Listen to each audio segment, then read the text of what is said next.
All right. This is David with Pluto Report. Thank you, everyone, for joining. Episode number 1, March 20th, the year 2022, I guess. Let's get into it. I'm going to pull up the chart.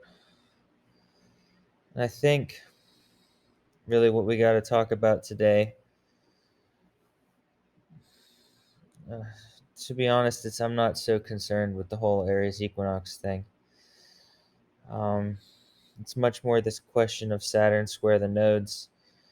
I think from an evolutionary perspective, which we always kind of are looking in that direction, seeing that if we proceed from the basis, philosophical basis astrologically, that all things are already perfect and manifest beyond space and time and the creative essence of being itself, and that we have these cycles of the planets that reflect cosmologically a basin of the psyche, let's say, and that this is always a being in relationship of the cosmos and psyche.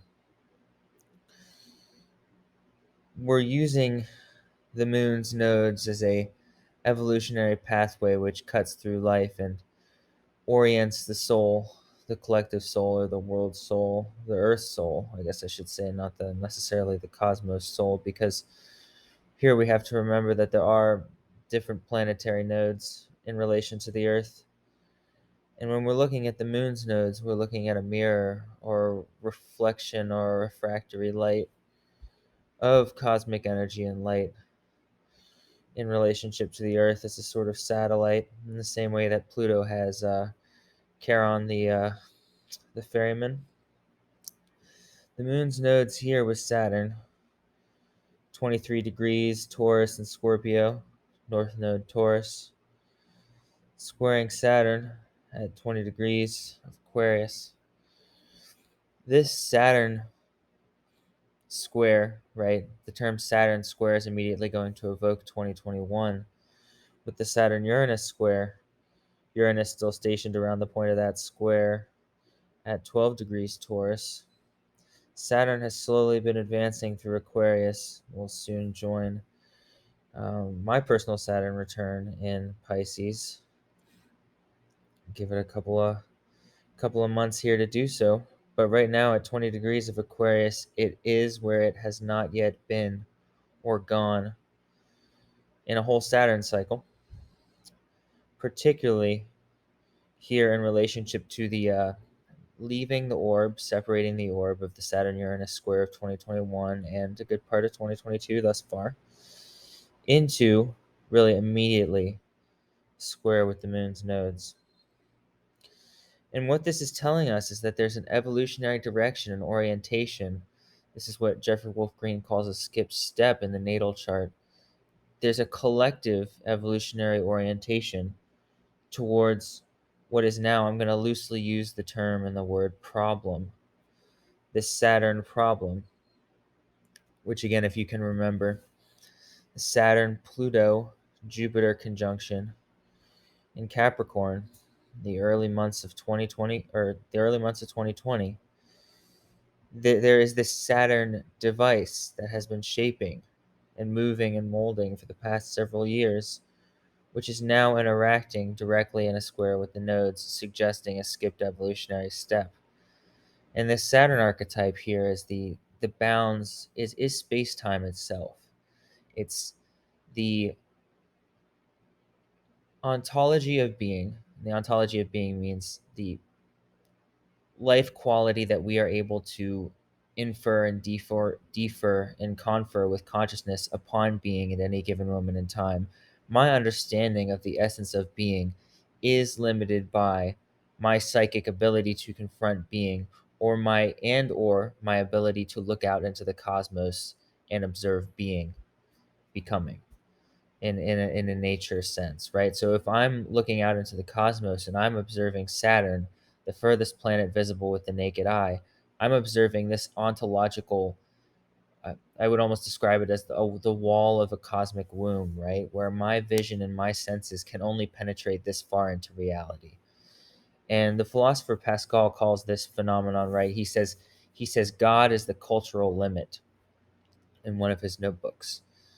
And when we're talking about that, we're talking about, and this is something that's really hard to conceptualize and understand because we're using language and the limits of our language to confer with the essence of being in order to meet being at its very limits, the limits of consciousness, right? So we're attempting to cognate and use our own consciousness to reach the limits of consciousness itself, which is to say, right, what quantum physicists or astrophysicists do in their attempt to qualify and quantify the cosmic limit, right, or the essence of the universe or the reaches of the universe, as well as what depth psychologists do, right, or philosophers in terms of attempting to reach the basin of the soul or the depths of the psyche, right? And these are corresponding limits.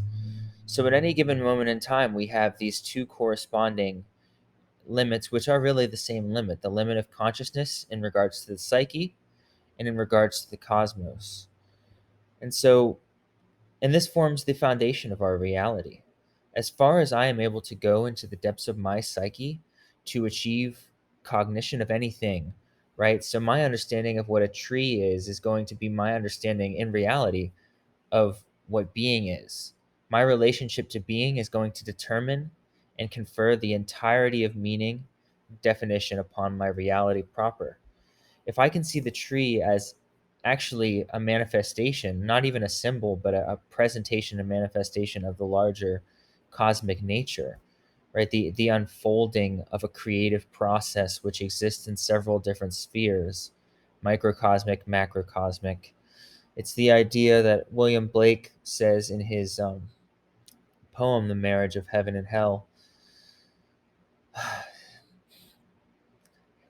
something along the lines of an infinity in an hour, an eternity in a wildflower, and a world in a grain of sand.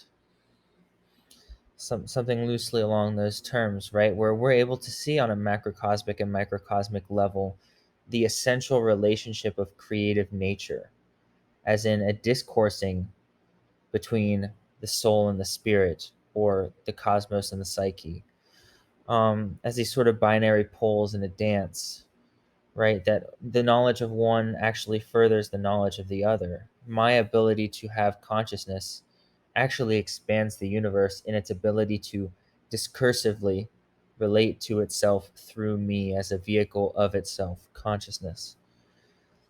And this is obviously a difficult metaphysical concept to consider, right? And not only to consider, but to understand, because we're embodying it actively. And what this Saturn square after the square to Uranus, the Saturn square to the nodes after the square to Uranus, suggests to me is that there's been what we're calling this third quarter square crisis of consciousness, a crisis of consciousness which is really a shattering of the grounds, Uranus and Taurus, a shattering of the grounds of the psychic and cosmological reality which forms the foundation of modern society, forms the foundation of what we call today humanity, which I would say is really the unification point of both Saturn ruled signs, Capricorn and Aquarius, the foundations of said society, but then also the organization of said society itself, Capricorn, Aquarius. Um,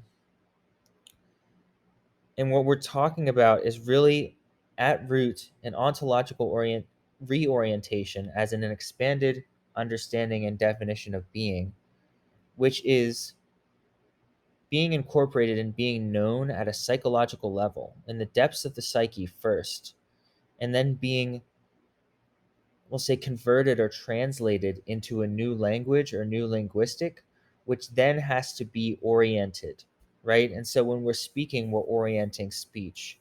If I'm speaking into the microphone or speaking to an audience, or I'm speaking in regards to attempting to establish a language connection between myself and the earth, or myself and another person, or myself and the cosmos. And so when I'm speaking, I have this orientation to being, which is effectively, in any sense and in any period of time, a facing of God. So when I'm facing God, how do I speak? What do I speak? And am I actually able to effectively stop speaking, achieve silence, and listen, which is the ability to go past and go beyond language, right? The Uranian ability to puncture the walls, right? Not just puncture the walls, but shatter them. I think Dane Rudyard uses the term to effectively put a bullet hole through the Saturnian wall of quote unquote reality to reveal an even greater and further reach, which until now has been unknown. Right. So, and that's precisely what a crisis of consciousness square in terms of Uranus and Saturn details, particularly in the signs of Taurus and Aquarius.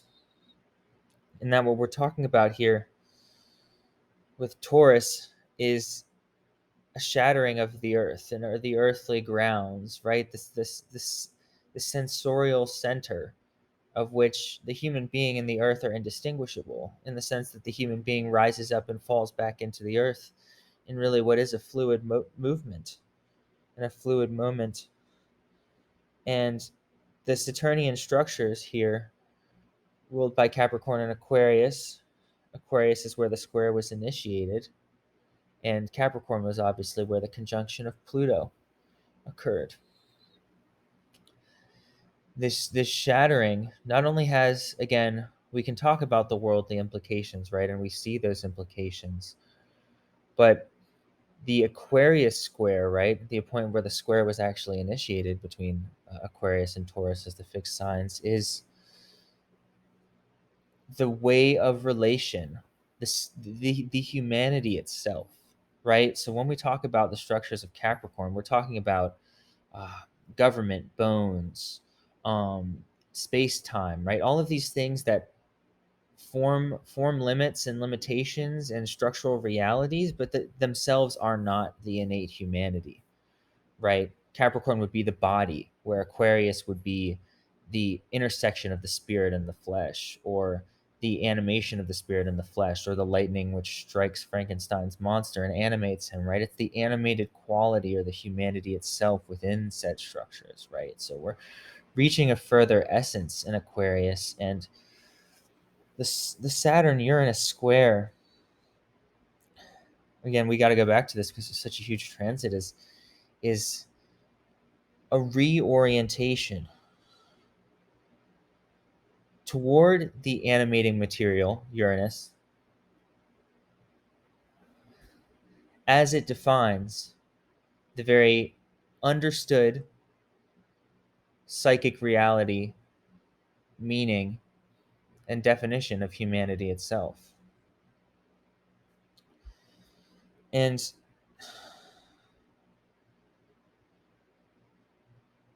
that kind of square to the nodes that you get, that action immediately after that Saturn Uranus square, and I mean immediately after, right? Month, 2 months out of orb of that square, we're immediately, not even 2 months, a month out of orb of that square, we enter a square to the nodes. It's a period of radical psychological reorientation that needs to find way, right? Find expression, find implementation. The Saturn work is creating this structural reality, right? Speaking into being, gesturing into being by way of right work, right action, right thought, right speech. This newfound, newly understood reality that, of course, I don't think we'll see the full gestation of until we have the Saturn conjunct Uranus signature, which, of course, is the next quadrant after the closing square of Saturn and Uranus.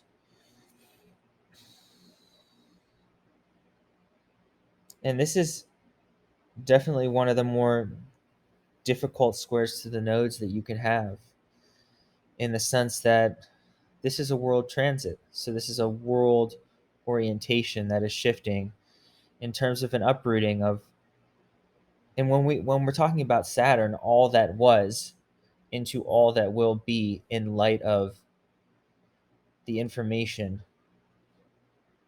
right? And information, by information I mean a year-long global transit of a square between Saturn, Uranus, and Taurus. Saturn, Aquarius, Uranus, and Taurus.